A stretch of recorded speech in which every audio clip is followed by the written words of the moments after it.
Assalamualaikum warahmatullahi taala wabarakatuh. Oke, untuk para solihin dan solihaku dimanapun kalian berada, saya ucapkan selamat datang dan selamat bergabung di channel saya, yaitu Pangkas Rambut Arion Legend. Nah, jika di video-video kemarin saya selalu memberikan tips-tips tentang cara mencukur atau tentang cara menghadapi pelanggan istilahnya, baik yang udah profesional ya, khususnya kemarin tuh saya rekomendasikan buat kalian yang masih pemula lah istilahnya, yang baru terjun di dunia cukur. Tapi di tips sekarang saya akan memberikan tips kepada kalian yang mau buka usaha pangkas rambut atau mau buka usaha barber lah intinya. Tapi sebelum kita mulai videonya, saya mohon kepada kalian yang belum subscribe, tolong bantu channel saya biar terus berkembang dan terus berinovasi. Nah, terima kasih sebelumnya. Oke, kita lanjut ke videonya ya.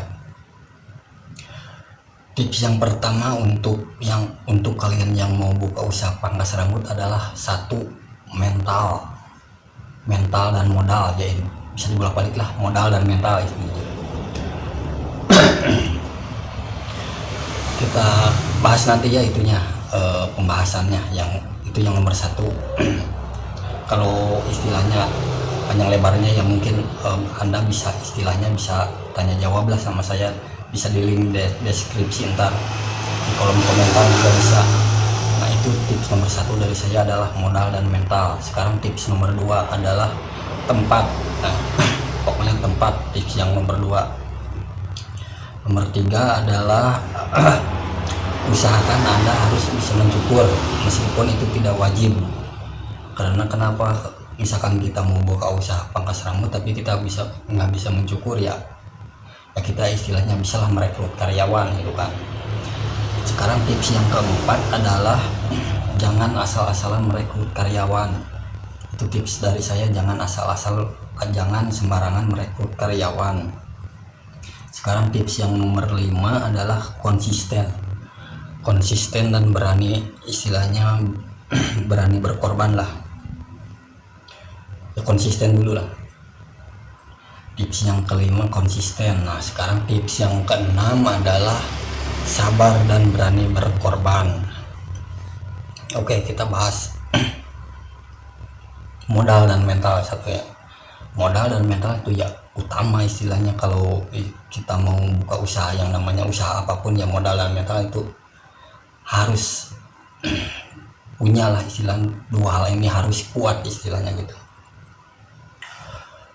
Modal dan mental itu nomor satu. Yang kedua, cari tempat yang strategis. Ya saya sarankan kepada kalian para solihin dan solihaku untuk cari tempat, jangan di pinggir jalan raya, karena menurut saya itu jalur cepat. Kalau bisa kita itu di jalan-jalan, pinggir jalan alternatif lah gitu, kayak jalan-jalan tikus gitu kan. Nah, itu lebih bagus karena itu menurut saya jalur lambat. Sekarang tips nomor 3 adalah usahakan Anda harus bisa mencukur. Nah, kenapa Anda harus bisa mencukur? Ya ibaratnya gini, kalau kita istilahnya nggak bisa mencukur tapi kita punya niat mau buka usaha cukur misalkan, terus Anda nggak bisa mencukur kan repot istilahnya. Repotnya apa? Kita harus mencari karyawan dulu, yang masih mending istilahnya karyawannya yang benar, yang jujur, yang dewasa gitu kan, yang tanggung jawab. Gimana kalau enggak? Karena kan nggak setiap orang istilahnya bisa dipercaya lah gitu, meskipun itu adalah teman dekat, saudara, ataupun ya istilahnya siapalah istilahnya gitu, apalagi orang yang baru kita kenal. Nah, itu yang ketiga. Sekarang nomor 4, tips dari saya, jangan asal-asalan merekrut karyawan. Yaitu intinya itu, kalau kita asal-asalan atau sembarangan merekrut karyawan, kita nggak tahu kan istilahnya, masih mending orangnya jujur atau gimana, dewasa lah, bertanggung jawab dalam segala hal kerja. Kalau enggak ya otomatis kita bukannya untung malah buntung. Nah, maka saya sarankan di sini kayak tips nomor 4 itu, jangan asal-asalan atau jangan sembarangan merekrut karyawan. Itunya istilahnya konsekuensinya kayak gitu. Sekarang tips yang nomor 5 adalah konsisten. Nah, konsisten di sini adalah konsisten dalam kerja, dalam waktu, atau istilahnya ya misalkan dalam kerja ya diusahakan jangan gonta-ganti karyawan lah. Misalkan ini baru merintis, istilahnya karyawan udah ganti lagi, ntar kan si pelanggan itu kadang-kadang udah nyaman satu orang, kadang-kadang kalau yang fanatik ya udah meskipun ke tempat yang sama tapi beda orang, kadang-kadang ya ragu lagi gitu ya, intinya itulah. Kalau kita istilahnya ya pokoknya tips dari saya yang nomor 5 itu adalah konsisten. Sekarang tips nomor 6, sabar dan berani berkorban. Nah, sabar di sini kenapa? Sabar di sini bukan saya sarankan ya, saya artikan adalah misalkan kita yang namanya ngerintis itu nggak langsung rame, pasti dimana-mana yang namanya usaha kalau ngerintis atau yang baru pertama kali nggak bakalan langsung rame, yaitu makanya diperlukan kesabaran itu di situ. Tapi yang penting ya intinya konsisten lah, kayak tips saya yang nomor 5, konsisten. Dan itu inti dari kesabaran itu ya pokoknya konsisten. Kita istilahnya ya konsisten dalam kerja atau dalam waktu. Misalkan kita buka pangkasnya jam 8 pagi sampai jam 9 malam, ya diusahakan lah selama kita buka setiap hari ya diusahakan harus segitu, konsisten gitu kan.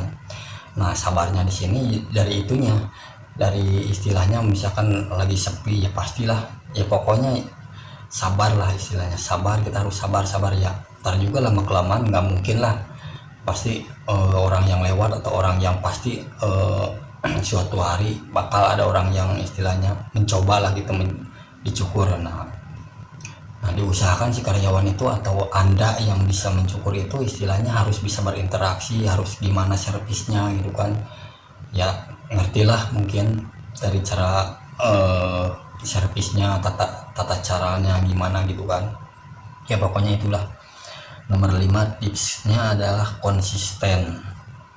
Nah, sekarang tips yang barusan udah ya konsisten, nah sabar dan berani. Sekarang berani berkorban. Nah, berani berkorban di sini adalah ya misalkan Anda owner si pangkas tersebut tapi Anda merekrut karyawan gitu kan.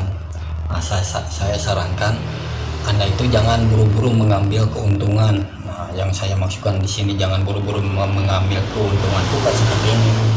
Kalau Anda istilahnya ya, kalau Anda para solihin dan solihaku merekrut karyawan lah istilahnya ya, otomatis lah penghasilan kita sehari-hari akan istilahnya, apalagi yang baru pertama ngerintis, kalau kita nggak sistem gajinya ya otomatis lah, misalkan kita komitmennya sebelumnya sama si karyawan itu kita 3 bulan itu ya udah saya nggak bisa menggaji kamu misalkan gitu kan, tapi selama 3 bulan uang sehari-hari itu silakan ambil gitu kan ya. Pokoknya misalkan kalau nggak ada sama sekali, misalkan hari ini nggak ada sama sekali yang motong ya otomatis lah mau nggak mau si bos itu harus menanggung dari istilahnya setidaknya makannya lah gitu, makannya gitu kan. Nah, maka dari itu saya sarankan kepada kalian untuk komitmen dulu lah. Misalkan anda itu nggak bisa mencukurnya, otomatis pasti akan merekrut karyawan. Nah, usahakan komitmen dulu sebelumnya gitu kan, biar lebih kedepannya kita istilahnya lebih nyaman lah, saling mengerti gitu kan, baik dalam sepi maupun ramai gitu kan ya. Pokoknya segitu tips dari saya. Pokoknya kalau buat kalian yang mau buka usaha pangkas rambut atau barber ya intinya gitu, tips dari saya yaitu 1, modal dan mental, 2, tempat, 3, usahakan Anda harus bisa mencukur, yaitu intinya usahakan Anda harus bisa mencukur. Sekarang nomor 4, jangan asal-asalan. Nomor 4 itu jangan asal-asalan merekrut karyawan. Nomor 5 adalah konsisten. Sekarang yang ke-6 adalah sabar dan jangan buru-buru mengambil keuntungan istilahnya ya. Pokoknya itulah yang ke-6 itu sabar dan berani berkorban, itu maksud saya. Ya semoga bermanfaat tips dari saya. Bila ada yang kurang paham, bisa di komentar gitu, di kolom komentar, di link deskripsinya kita bisa sharing lah sesama. Ini khususnya buat kalian yang mau buka usaha pangkas ya, baik Anda yang mau buka usaha pangkas ataupun Anda yang sudah terjun atau sudah buka pangkas itu sendiri gitu. Pokoknya kita sharing aja. Ntar saya ituin di link deskripsi biar istilahnya biar lebih jelasnya gitu kan. Nah ntar juga Anda bisa istilahnya ntar bisa tanya jawab atau bisa kita saling sharing aja lah. Ya pokoknya segitu tips dari saya, semoga bermanfaat. Mohon maaf bila ada kekurangan baik dalam kata atau dalam penyampaian, ya mohon dimaafkan. Karena inilah saya istilahnya gitu kan, hanya sekedar memberi istilahnya, meskipun saya juga masih belajar gitu kan, belum istilahnya belum benar-benar bisa kalau bisa gitu. Kita semua itu masih belajar, cuman ya istilahnya terus belajar pokoknya gitu kan. Ya maka dari itu saya cukupkan dari sini, cukup sampai di sinilah istilahnya. Mohon maaf bagi kalian yang belum subscribe, ya tolong dibantu lah channel saya biar terus berkembang ya. Sekali lagi saya ucapkan assalamualaikum warahmatullahi taala wabarakatuh.